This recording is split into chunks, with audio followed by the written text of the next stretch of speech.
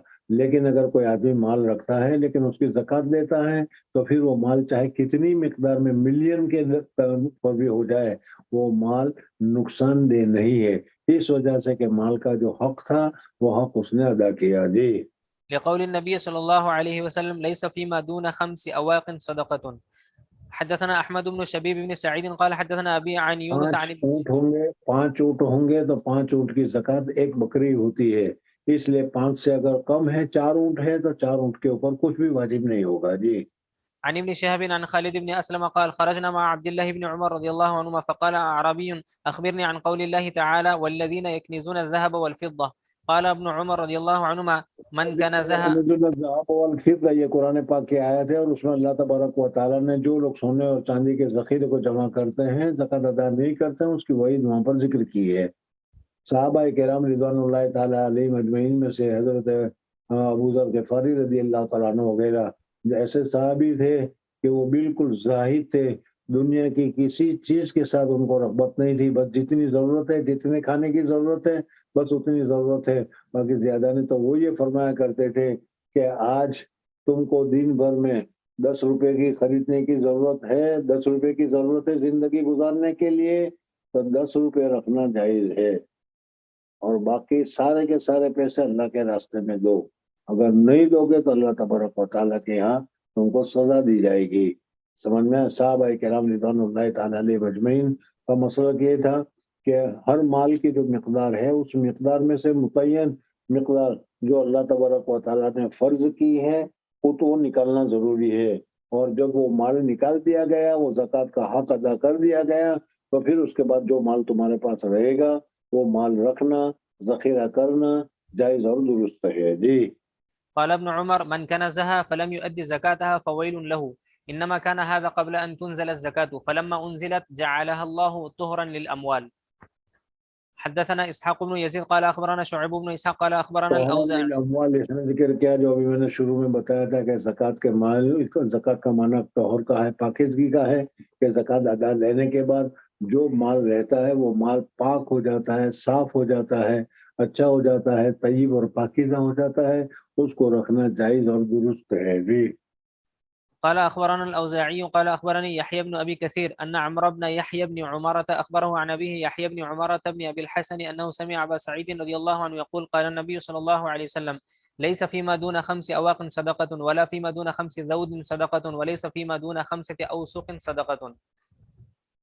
حدثنا علي بن أبي هاشم سمع هشيما قال أخبرنا حسين عن زيد بن وهب قال مررت بالربذة فإذا أنا بأبي ذر فقلت له ما ابھی انزلک میں نے بتایا تھا کہ حضرت ابو ذر غفاری رضی اللہ تعالیٰ عنہ کی رائے یہ تھی کہ جتنے مال کی ضرورت ہو آج دن بھر میں اتنا مال رکھنا درست ہے، اس سے زیادہ رکھنا درست نہیں ہے۔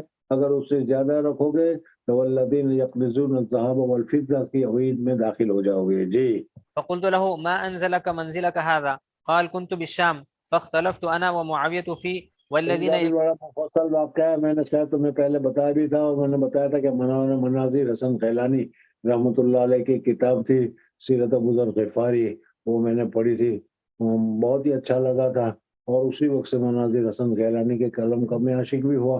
بہرحال انہوں نے پوری تفصیل کے ساتھ لکھا ہے کہ حضرت ابو ذر غفاری رضی اللہ تعالیٰ عنہ مکمل زاہدانہ شان میں رہتے تھے، اس وجہ سے دوسرے صحابہ جو رخصت کے اوپر عمل کرتے تھے وہ ان کے زہد سے تھکے ہوئے تھے۔ حضور صلی اللہ علیہ وسلم نے ان کے متعلق پیشین گوئی بھی کر دی تھی کہ تم جنگل میں رہو، ربضہ میں رہو، چنانچہ وہ ربضہ میں رہے اور ربضہ ہی میں ان کا انتقال ہوا۔ جی كنت بالشام فاختلفت انا ومعاوية في والذين يكنزون الذهب والفضة ولا ملک شام گئے حضرت معاویہ رضی اللہ تعالیٰ عنہ، پھر ملک شام میں اللہ تبارک و تعالیٰ نے مسلمانوں کو وسعت دی، مال دیا اور عافیت کے ساتھ زندگی گزارنے لگے۔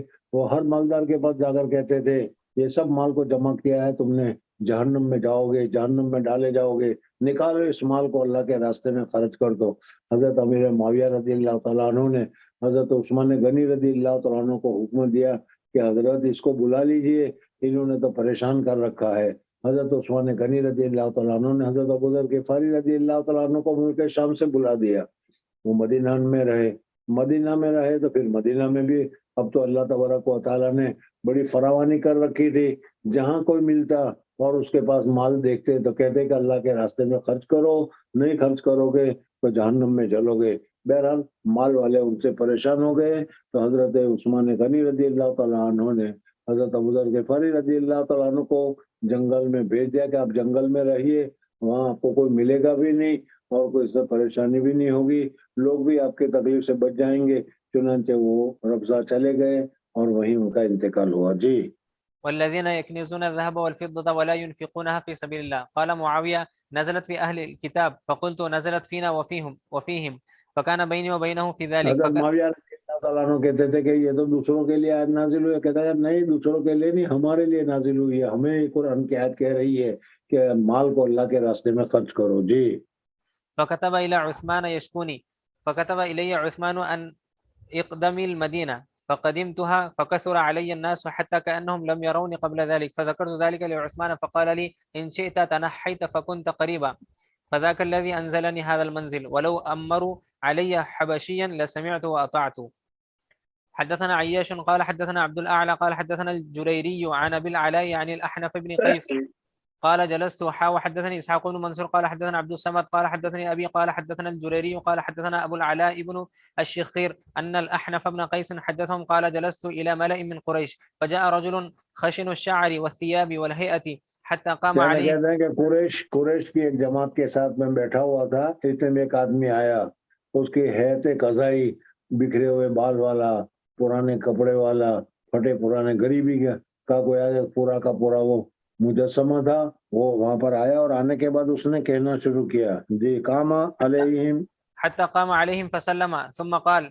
اور پھر اس کے بعد وہ کھڑا رہا، کھڑا ہو کر اس نے ہم لوگوں کو سلام کیا، اور سلام کرنے کے بعد انہوں نے تقریر شروع کر دی کیا جو لوگ اللہ تبارک و تعالیٰ نے نعمت دی ہے، مال دی ہے، اس مال کو خرچ نہیں کرتے، ذخیرہ بنا کر رکھتے ہیں، بیلنس بنا کر رکھتے ہیں، ان کے لیے جہنم کا عذاب وغیرہ، یعنی گویا کہ اشارے کے طور پر ان کو کہنے لگے کہ تم لوگ ایسا کر رہے ہو، وہ سب مال اللہ کے راستے میں دینا شروع کرو۔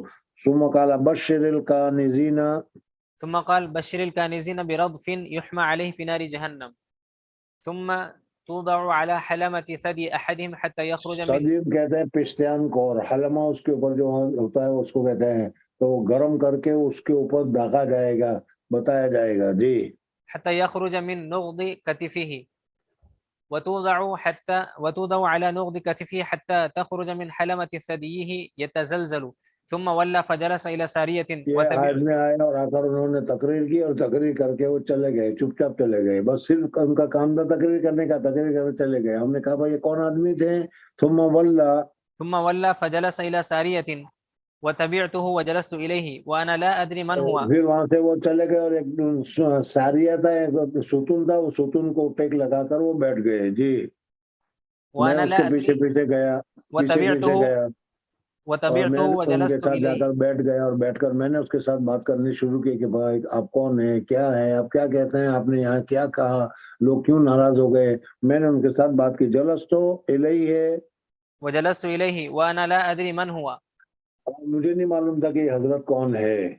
جی فقلت له لا أرى القوم إلا قد كرهوا الذي قلت. میں نے ان کے ساتھ بات کی اور بات کرنے میں کہا کہ دیکھو آپ آئے، ہم لوگ بیٹھے ہوئے تھے، آپ نے تقریر کی، لیکن لوگوں نے آپ کی بات سے فائدہ اٹھانا چاہیے تھا، اس کی جگہ پر لوگ نے آپ کی بات کو ناپسند کیا اور کیا ہے وہ انہوں نے آپ کو اور آپ کی بات کو ناپسند کیا اور اس کو کیا ہے چھوڑ دیا.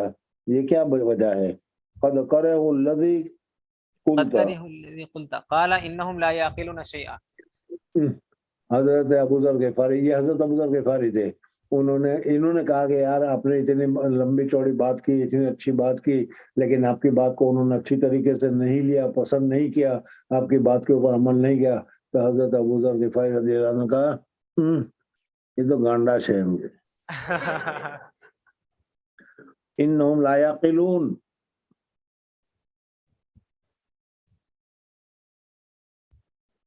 چلنا. قال لي خليلي قال قلت ومن خليلك پھر تعني. اس کے بعد ان کا کہ وہ تو گانڈے ہیں. پھر اس کے بعد کہا کہ میرے خلیل، میرے دوست نے مجھے یہ بتایا، یعنی حضور اقدس صلی اللہ علیہ وسلم نے مجھے یہ تعلیم دی ہے. قال قلت ومن خليلك تعني. یعنی انہوں نے کہا کہ میرے دوست نے مجھے بات بتائی. تو یہ آدمی کہتے ہیں مجھے نہیں معلوم کہ ان کا دوست کون ہے، اس وجہ سے میں نے پوچھا کہ بھائی آپ کا خلیل کون ہے، آپ کا دوست کون ہے. تو اس وقت انہوں نے کہا کہ میرے خلیل حضور اقدس صلی اللہ علیہ وسلم ہے. جی قال النبي صلى الله عليه وسلم يا أبا ذر أتبصر أحدا قال فنظرت. پھر اس کے بعد انہوں نے کہا کہ میرے حبیب نے حضور صلی اللہ علیہ وسلم نے ایک بار، یہ حدیث میں تفصیل کے ساتھ آتا ہے کہ حضور اقدس صلی اللہ علیہ وسلم کے پاس حضرت ابوذر غفاری رضی اللہ تعالیٰ عنہ ایک مرتبہ موجود تھے. حضرت ابوذر غفاری رضی اللہ تعالیٰ عنہ سے حضور اقدس صلی اللہ علیہ وسلم نے کہا احد پہاڑ کی طرف اشارہ کر کے کہ اے ابوذر یہ احد دکھائی دے رہا ہے تم کو. حضرت ابوذر غفاری رضی اللہ تعالیٰ عنہ یہ سمجھے کہ ہو سکتا ہے کہ کسی کام کے لیے حضور اقدس صلی اللہ علیہ وسلم مجھے احد پہاڑ پر بھیجنا چاہتے ہو. اس لیے میں سوچنے لگا کہ اتنی دیر باقی ہے، کیا وجہ ہیں، اور اتنی دیر میں احد پر جا کر واپس آ سکوں گا کہ نہیں. میں ابھی یہی سوچ رہا تھا اور یہی بات سن رہا تھا کہ حضور اقدس صلی اللہ علیہ وسلم نے فرمایا کہ یا ابا ذر. فنظرت إلى الشمس ما بقي من النهار وأنا أرى أن ذرا سمجھ کے پڑھنے، عبارت میرے سمجھ میں نہیں آتا اس لیے تو میں آہستہ کر رہا ہوں. اور میں نے کہا کہ حضرت ابوذر غفاری رضی اللہ تعالیٰ عنہ نے کہا کہ حضور صلی اللہ علیہ وسلم نے فرمایا تبصر احدا، احد کو تم دیکھ رہے ہو. تو میں یہ سمجھا کہ حضور صلی اللہ علیہ وسلم کسی چیز کے لیے مجھے وہاں بھیجیں گے، میں آؤں گا. اب اتنا وقت ہے کہ نہیں میں آؤں یا جاؤں، اس لیے میں ابھی یہی سوچ رہا تھا. اتبصر احدا قال فنظرت الى الشمس.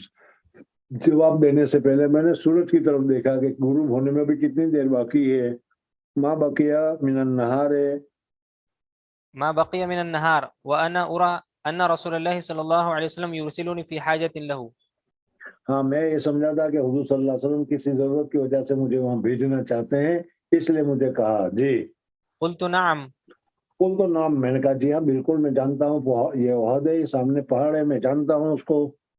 قال ما أحب أن لي مثل اب اس أحد. کے بعد حضور صلی اللہ علیہ وسلم کہتے مجھے کہیں بھیجنا نہیں چاہ رہے تھے، بلکہ حضور صلی اللہ علیہ وسلم مثال دے کر مجھے سمجھانا چاہ رہے تھے کہ یہ ابوذر دیکھ، یہ احد پہاڑ کے برابر بھی اگر سونا میرے پاس آ جائے، احد پہاڑ پر کتنا ٹن سونا ہوگا، احد پہاڑ کا کتنا ٹن مٹی اور پتھر ہوگی.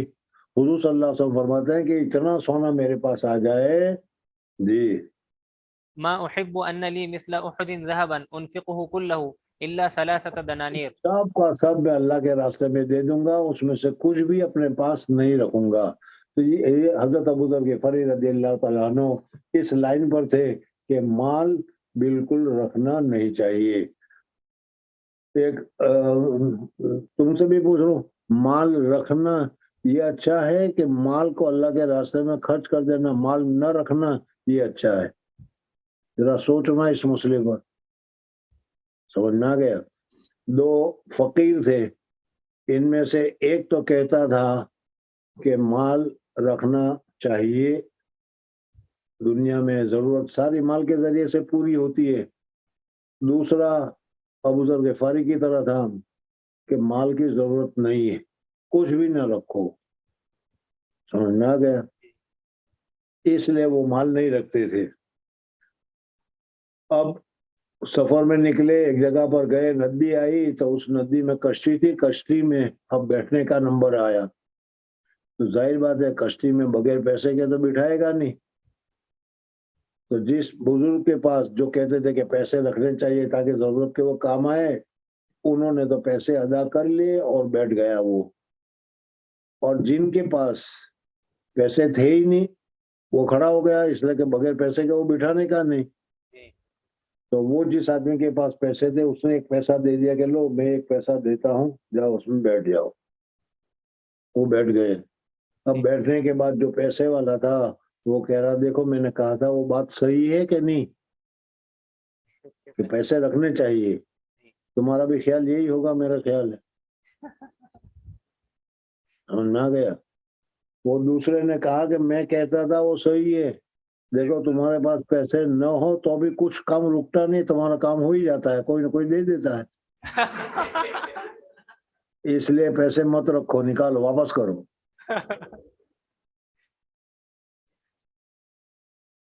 وَإِنَّ هَؤُلَاءِ لَا يَعْقِلُونَ إِنَّمَا يَجْمَعُونَ الدُّنْيَا۔ نہیں لے، ارے سنا ہی نہیں دیتا کیا؟ آواز نہیں آ رہی ہے ابھی آواز؟ تو پڑھنا پھر اب ہو گیا نا، میں کیا کہوں؟ ولا والله لا أسألهم دنيا ولا أستفتيهم عن دين حتى ألقى الله۔ ہاں یعنی پھر ان کے بعد کہا کہ مجھے ان کی کوئی ضرورت نہیں، گانڈے لوگ ہیں، مجھے نہ دنیا ان سے چاہیے، نہ مجھے کچھ پیسہ چاہیے، نہ مجھے عزت چاہیے، نہ مجھے کچھ چاہیے، میں تو اپنے حبیب کا پیغام ہے وہ پہنچا دیتا ہوں، اور اس طریقے سے انہوں نے بتایا۔ جی، باب انفاق المال في حقه۔ مال کو اس کے حق میں خرچ کرنا چاہیے، زکوٰۃ دینی چاہیے، اور زکوٰۃ مستحقین کو دے کر مالک بنانا چاہیے، یہ صحیح راستہ ہے۔ جی، حدثنا محمد بن المثنى قال حدثنا يحيى عن اسماعيل قال حدثني قيس عن ابن مسعود رضي الله عنه قال سمعت النبي صلى الله عليه وسلم يقول لا حسد الا في اثنين، رجل آتاه الله مالا فسلطه على هلكة في الحق، ورجل آتاه الله حكمة فهو يقضي بها ويعلمها۔ چلنے یار کیا کر رہا ہے تو؟ باب الرياء في الصدقة لقوله تعالى۔ صدقہ میں ریاکاری، ریاکاری مانے جو کام کرو دوسرے کی خود دکھلانے کے لیے کرو، دوسرے کو خوش کرنے کے لیے کرو، اللہ تبارک و تعالیٰ کو راضی کرنے کے ساتھ ساتھ دوسرے کی خوشی بھی اگر مقصود ہو تو اس کو ریاکاری کہا جاتا ہے۔ ریاکاری نہیں کرنی چاہیے، ریاکاری سے عبادتیں قبول نہیں ہوتی۔ جی، لقوله تعالى يا أيها الذين آمنوا لا تبطلوا صدقاتكم بالمن والأذى كالذي ينفق ماله رئاء الناس ولا يؤمن بالله واليوم الآخر، إلى قوله والله لا يهدي القوم الكافرين۔ قال ابن عباس رضي الله عنهما صلد ليس عليه شيء، وقال عكرمة وابل مطر شديد والطل الندى۔ باب لا يقبل الله صدقة من غلول ولا يقبل إلا من كسب طيب۔ قصب طیب کے ساتھ مال ہو، حلال طیب پاکیزہ طریقے پر مال جمع کیا ہوا ہو، وہ مال باعث برکت ہے۔ اگر ناجائز طریقے پر مال کو جمع کیا ہو تو وہ مال خود وبال ہے، اور کیا ہے اس میں برکت بھی نہیں ہوتی۔ جی، بقوله تعالى قول معروف ومغفرة خير من صدقة يتبعها أذى والله غني حليم۔ باب الصدقة من كسب طيب لقوله تعالى يمحق الله الربا ويربي الصدقات والله لا يحب كل اللہ كفار۔ تعالیٰ ربا کو مٹاتا ہے اور صدقات کی تربیت فرماتے ہیں۔ جی، إن الذين آمنوا وعملوا الصالحات وأقاموا الصلاة وآتوا الزكاة لهم أجرهم عند ربهم ولا خوف عليهم ولا هم يحزنون۔ حدثنا عبد الله بن منير سمع أبا النضر قال حدثنا عبد الرحمن هو ابن عبد الله بن دينار عن أبيه عن أبي صالح عن أبي هريرة رضي الله عنه قال قال رسول الله صلى الله عليه وسلم من تصدق بعدل تمرة من كسب اگر طيب. کسی آدمی نے اللہ کے راستے میں کھجور کی ایک شیک کے برابر بھی صدقہ کیا اور وہ دکھلاوے کے لیے، ریاکاری کے لیے، اپنے آپ کو اچھا بتانے کے لیے، اپنے آپ کو سخی بتانے کے لیے نہیں کیا ہو، خالص اللہ کو راضی کرنے کے لیے کیا ہو، کیا ہے 1 پیسہ 2 پیسے کا صدقہ بھی اگر اللہ کی رضا کے لیے کیا ہو تو ولا يقبل الله إلا الطيب فإن الله يتقبلها بيمينه ثم يربيها اللہ لصاحبه. جل جلالہ کی اخلاص کے ساتھ جو صدقہ کیا جائے گا اللہ تبارک و تعالیٰ اس کو بہت ہی رغبت کے ساتھ اس کو قبول کرتے ہیں. یہ بھی یمین ہی کا مطلب جی. كما يربي ثم يربيها لصاحبه كما يربي أحدكم. بعد اس مال کو جیسے ایک چھوٹا سا پودا ہوتا ہے، تم اس پودے کے میں کھاد ڈالتے ہو، پانی ڈالتے ہو، اس کو بڑا کرتے ہو، اسی طریقے سے وہ 2 پیسے وہ کھجور کی ایک شک جو اللہ کے راستے میں اللہ کی رضا کے لیے دی تھی، اللہ کے پاس وہ اللہ اس کو بڑھاتے ہیں، چڑھاتے ہیں، زیادہ کرتے ہیں، یہاں تک کہ اس کی تربیت کرتے کرتے کرتے وہ ایک چھوٹی سی شک بہت پہاڑ کے برابر ثواب میں بن جاتی ہے جی. حتى تكون مثل الجبل. تابعه سليمان عن ابن دينار وقال ورقاه عن ابن دينار عن سعيد بن يسار عن أبي هريرة رضي الله عنه عن النبي صلى الله عليه وسلم ورواه مسلم بن أبي مريم وزيد بن أسلم وسهيل عن أبي صالح عن أبي هريرة رضي الله عنه عن النبي صلى الله عليه وسلم. باب الصدقة قبل الرد. حدثنا آدم قال حدثنا شعبة قال حدثنا معبد بن خالد قال سمعت حارثة بن باب الصدقة قبل الرد. اللہ تبارک و تعالیٰ کے راستے میں صدقہ خوب کرنا چاہیے اور بچا بچا کر نہیں رکھنا چاہیے. آئندہ کوئی زمانہ ایسا آ جائے گا کہ کوئی صدقہ قبول کرنے والا نہیں ہوگا.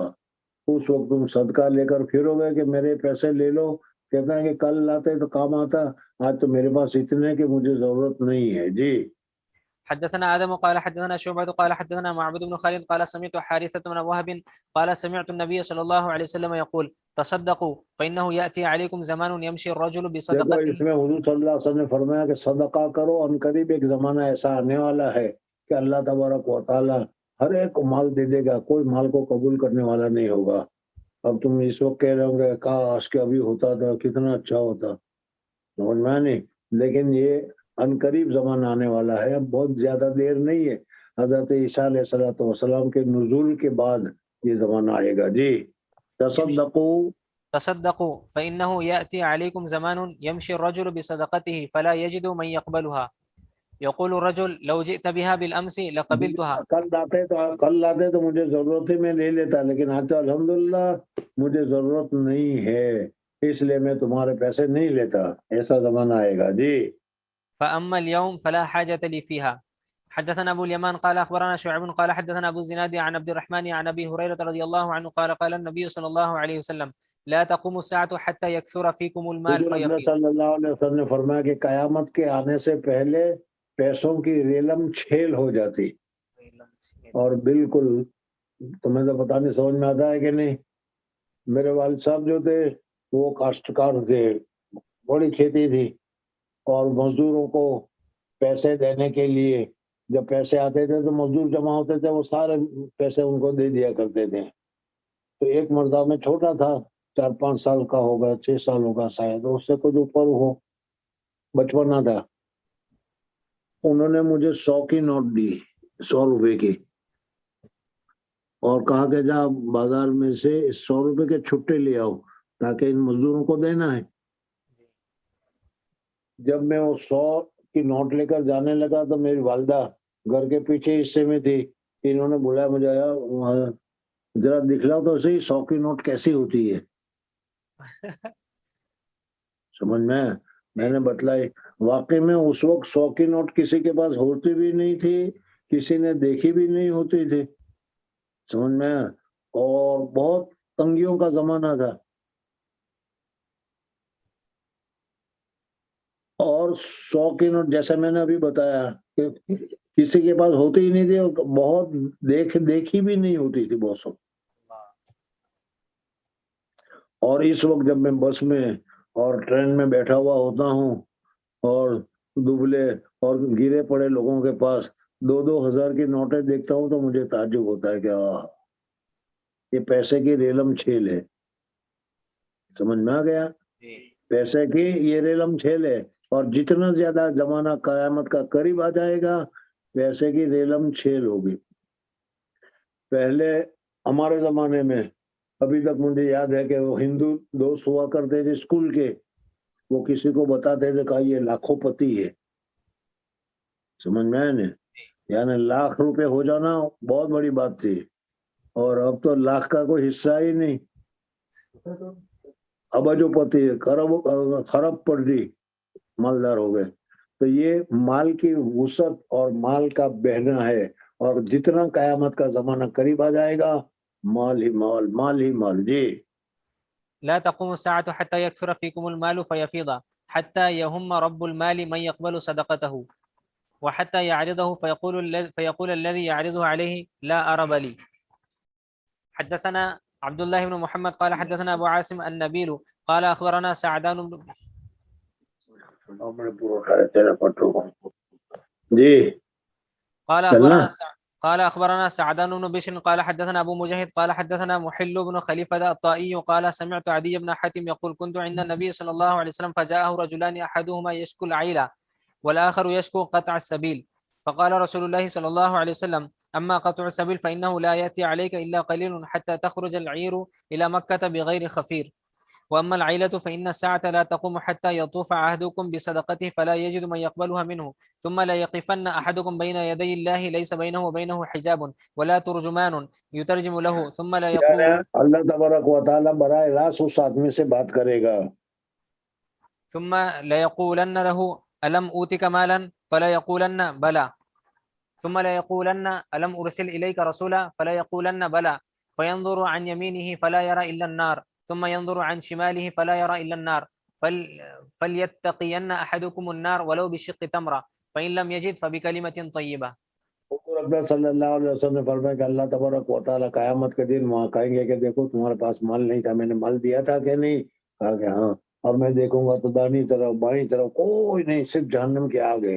اللہ تبارک و تعالیٰ فرمائیں گے کہ کیا اللہ نے، میں نے تجھے مال دیا تھا، میری فضل سے دیا تھا، تمہاری کوئی مہربانی نہیں تھی. میں نے ابھی بتایا کہ مالدار آدمی جو مال ہو رہا ہے کہتا ہم بڑی کسی نہیں، تو اللہ اپنے فضل سے تمہیں دے رہا ہے. تمہاری ہوشیاری، تمہاری عہدہ، تمہاری ڈگری وغیرہ کچھ نہیں. بہت سارے انگوٹھا چھاپ لوگوں کے یہاں بڑے بڑے عہدے دار، بڑے بڑے مالدار سرٹیفکیٹ والے کام کرتے ہیں. بہرحال یہ اللہ تبارک و تعالیٰ، تو اس لیے اللہ کے راستے میں خرچ کرتے رہنا چاہیے. جی. حدثنا محمد بن العلاء قال حدثنا أبو سمد عن بريد عن أبي بردة عن أبي موسى رضي الله عنه عن النبي صلى الله عليه وسلم قال لا يأتين على الناس زمان يطوف الرجل یہ فيه حضور اقدس صلی اللہ علیہ وسلم کے پیشین کو یہ ہو کر رہے گی کہ پیسے لے کر نکلو گے، ہاتھ میں روپے کی ٹھوکری ہوگی، کسی کو دینے کے لیے نکلو گے، صدقہ ادا کرنے کے لیے نکلو گے، زکوٰۃ ادا کرنے کے لیے نکلو گے، لیکن ہر ایک کے پاس اتنا مال ہوگا کہ وہ کہے گا کہ آج ضرورت نہیں ہے، کل کو لاتا تو میں لے لیتا، آج کل الحمدللہ میرے پاس بہت ہے. جی. يطوف الرجل فيه بالصدقة من الذهب ثم لا يجد أحدا يأخذها منه ويرى الرجل الواحد يتبعه 40 امرأة. اور ایک ایک آدمی 40 عورتوں کی کفالت کرتا ہوا نظر آئے گا. جی. یہ بھی پیشن گوئی ہے. جی. يلوذن به من قلة الرجال وكثرة النساء. باب اتقوا النار ولو بشق تمرة والقليل من اتقوا الصدقة. النار ولو بشق تمرۃ. اللہ تبارک و تعالیٰ کے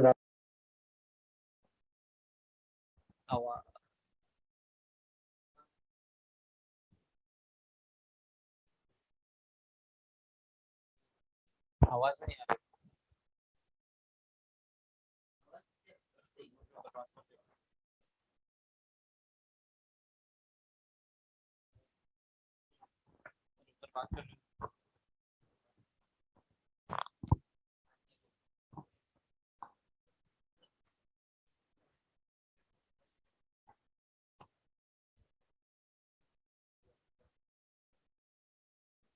آج کیا ہو گیا، میرے کو پڑھتی نہیں آ رہی بات.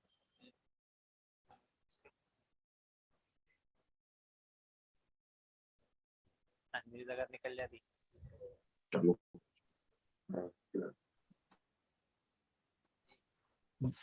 ومثل چلو بس کرو ہے ابھی تو 5 سے 10 منٹ ہے جاؤ تم کچھ